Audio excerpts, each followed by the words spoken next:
உலக மக்கள் எல்லோருக்கும் வணக்கம். இது உங்கள் அம்பிகை ஜோதிடம்.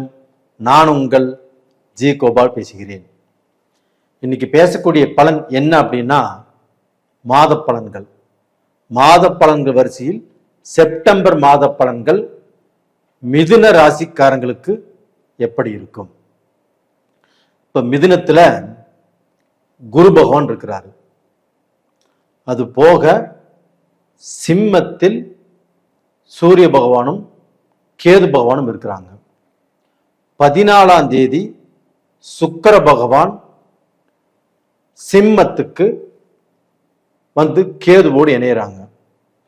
சிம்மத்தில் இருக்கக்கூடிய சூரிய பகவான் 17ஆம் தேதி செப்டம்பர் மாதம் கன்னிக்கு வந்துடுறாங்க. அதே சமயத்தில் புதன் பகவான் செப்டம்பர் 14ஆம் தேதி சிம்மத்திலிருந்து கன்னிக்கு வந்துடுறாங்க. கன்னியில் இருக்கக்கூடிய செவ்வாய் பகவான் செப்டம்பர் 13ஆம் தேதி கன்னியிலிருந்து துலாமுக்கு வந்துடுறாங்க. அது போக கும்பத்தில் ராகு பகவானும் மீனத்தில் சனி பகவானும் வக்ரகதியில் இருக்கிறாங்க. இப்ப மிதுன ராசி. மிதுன ராசிக்கு பலன் என்ன? இந்த கிரக மாற்றங்களால் இந்த மாதமாவது எங்களுக்கு ஏதாவது ஒரு வெளிச்சம் வருமா அப்படிங்கிறதா மிதுன ராசிக்காரங்களுடைய ஒரு எதிர்பார்ப்பு. உங்களுடைய ராசிநாதன் யாரு? புதன் பகவான். அந்த புதன் பகவான் செப்டம்பர் 14ஆம் தேதி கன்னியில போய் ஆட்சி பிளஸ் உச்சம். மிதுன ராசிக்காரங்களுக்கு இது ஒண்ணு போதும். அப்ப அந்த புதன் அப்படிங்கிறது அறிவு, நம்மளுடைய திறமை, நம்மளுடைய கம்யூனிகேஷன் ஸ்கில், பேங்க் அக்கௌண்ட்ஸ், இதுல எதுல போனாலும் அந்த புதன் தன்னுடைய அறிவை பயன்படுத்தி நம்மளுக்கு நல்ல தொழிலும் நல்ல பேரும் நம்மளுடைய முயற்சிக்கு வெற்றியும் புதன் நல்லா இருந்தார்னா கண்டிப்பா வாங்கி கொடுப்பார். அப்படிப்பட்ட புதன் இப்ப நல்ல பொசிஷன்ல வந்திருக்கிறார். அப்ப அந்த புதன் பகவான் ஆகப்பட்டது இந்த பீரியட்ல உங்களுடைய டென்ஷனை குறைச்சு நல்ல சிந்தனையை கொடுத்து நீங்க வெளிநாடு போகணுமா, இல்லை இந்தியாவிலேயே இருக்கணுமா, இல்லை இந்தியாவில் நீங்க வாங்கக்கூடிய சம்பளம் பத்துலையா, உங்களுக்கு ப்ரமோஷன் கிடைக்கணுமா, இல்லை சம்பளம் இன்க்ரிமெண்ட் ஆகணுமா, இது எல்லாத்தையும் அந்த புதன் பகவான் பார்த்துக்குவார். நீங்க கவலையே படாதீங்க. நீங்க என்ன ஃபோக்கஸ் பண்றீங்களோ, என்ன திங்க் பண்றீங்களோ அது இந்த பீரியட்ல கண்டிப்பாக நடக்கும். அது போக உங்களுக்கு அந்த புதன் பகவானோடு சூரிய பகவான் இணையறாங்க இல்லையா? இது இணையும் போது புதாதித்ய யோகம். காலேஜில் படிக்கிறவங்க, ஸ்கூலில் படிக்கிறவங்க, அதுபோக ஏதாவது வேலைக்கு எக்ஸாம் எழுதுறவங்க, இல்லை டிஎன்பிசி எக்ஸாம் எழுதுறவங்க, குரூப் ஏ சம்பந்தப்பட்ட எக்ஸாம் எழுதுறவங்க, அவங்க எல்லாத்துக்கும் இந்த புதன் ஆட்சி உச்சம் ஆவதும் அந்த புதனோடு சூரியன் இணைவதும் ஒரு நல்ல மாற்றத்தை, ஒரு நல்ல சக்சஸை.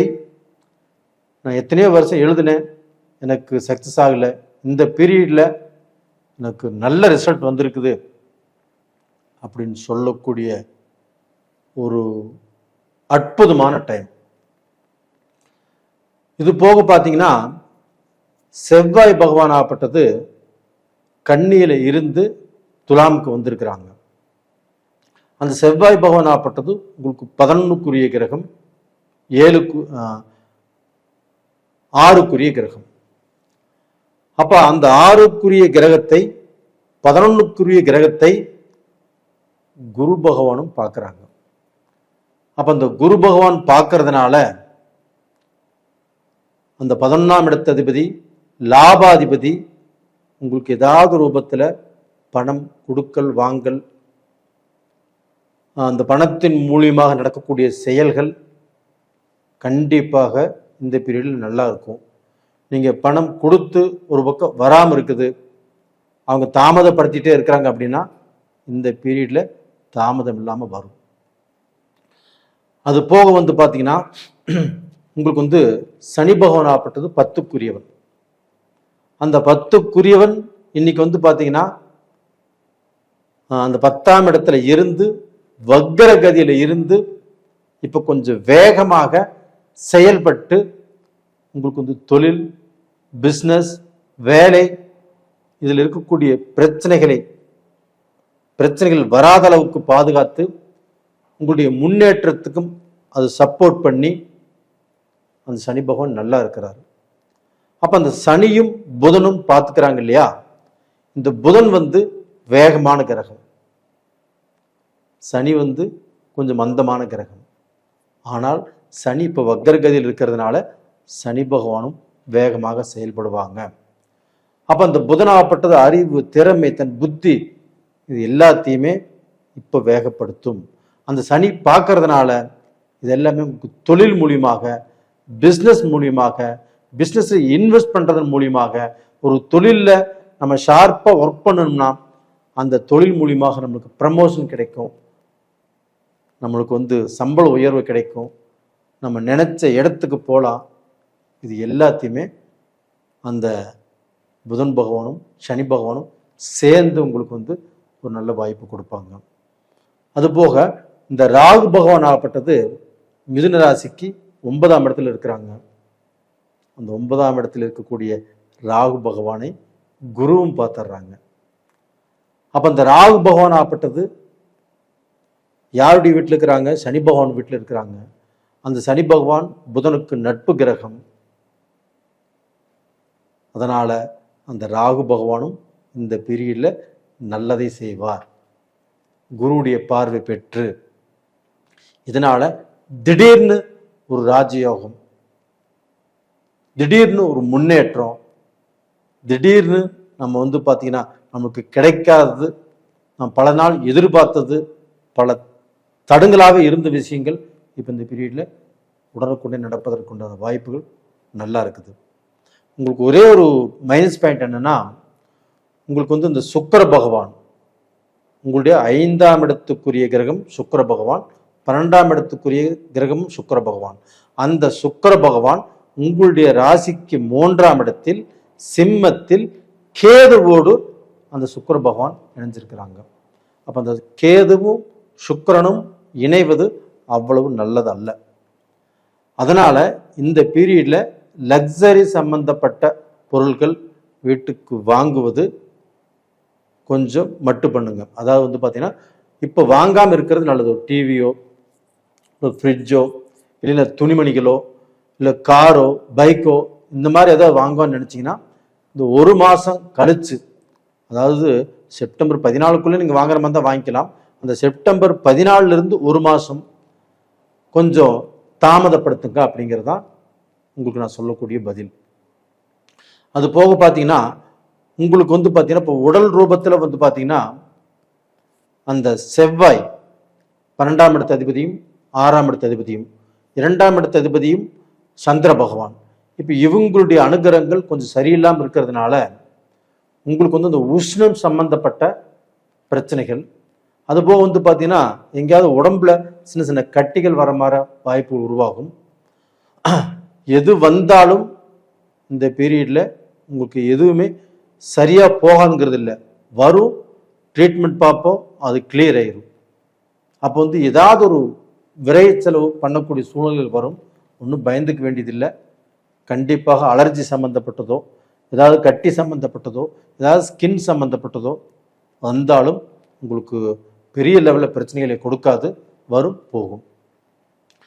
அப்போ நேயர்களே, இந்த டயத்தில் நீங்கள் வழிபட வேண்டிய தெய்வம் எது அப்படின்னா குரு தட்சிணாமூர்த்தியை வழிபடுங்க. ஏன்னா உங்கள் குரு தட்சிணாமூர்த்தி உங்களுடைய ஜென்மத்திலேயே இருக்கிறார். அப்போ அந்த ஜென்மத்தில் அந்த குரு இருக்கிறதுனால நமக்கு தலையில் ஒரு பெரிய பாரமாக இருக்கும், சில குழப்பங்கள் வரும், ஒரு விஷயத்தை செய்யலாமா வேண்டாமா அப்படிங்கிற பல குழப்பங்கள் வரும். அதனால குரு தட்சிணாமூர்த்தியை வியாழக்கிழமை நாளில் வழிபட்டு வாங்க. கண்டிப்பாக உங்களுடைய சகல கஷ்டங்களும் தீரும், நல்லா இருப்பீங்க. நேயர்களே, அது போக உங்களுடைய ஜென்ம ஜாதகத்தை பாருங்கள். உங்கள் ஜென்ம ஜாதகத்தில் நம்மளுக்கு பிஸ்னஸ் லாஸா, இல்லை குடும்பத்தில் பிரச்சனைகளா, இல்லை நண்பர்களால் பிரச்சனைகளா, நம்ம எதை செய்யலாம் எதை செய்யக்கூடாது அப்படிங்கிற குழப்பங்களா, இதுக்கு எல்லாமே வழி உங்களுடைய ஜாதகத்தில் தான். அப்போ உங்கள் ஜாதகத்தில் என்ன தசை நடக்குது, என்ன புத்தி நடக்குது, இதனால் நமக்கு என்ன பலன் நடந்துட்டு இருக்குது. இப்போ நாம் சொல்கிற மாதிரி 30% பேருக்கு நடக்காமல் போயிட்டு இருக்குது, 70% பேருக்கு நடக்குது. இன்னைக்கு கூட மலேசியாவிலேருந்து ஒருத்தர் கால் பண்ணி, நீங்கள் சொன்ன மாதிரியே எனக்கு வேலை கிடச்சிருச்சு, உங்களுக்கு வாழ்த்துக்கள், உங்களுக்கு பார்த்தீங்கன்னா என்னுடைய மனப்பூர்வ நன்றிகள் அப்படின்னு சொன்னார். அது மாதிரி இப்போ நாம் சொல்கிறது எல்லாமே ஒரு 70% பேருக்கு கண்டிப்பாக நடந்துட்டுருக்குது. 30% பேருக்கு இன்னுமே நடக்கலைன்னா உங்களுடைய ஜாதகத்தில் தான் ஏதாவது சில குறைபாடுகள் இருக்கும். அதனால் அந்த ஜாதகத்தை அனுப்பிச்சு உங்களுக்கு விருப்பம் இருந்தால் பார்த்துக்கோங்க. இல்லைன்னா ஒரு அனுபவம் வாய்ந்த ஜோசியர்கிட்ட பக்கத்தில் யாராவது இருந்தாலும் பாருங்கள். நேயர்களே, உங்களிடமிருந்து விடைபெறுவது உங்களின் ஜி கோபால்.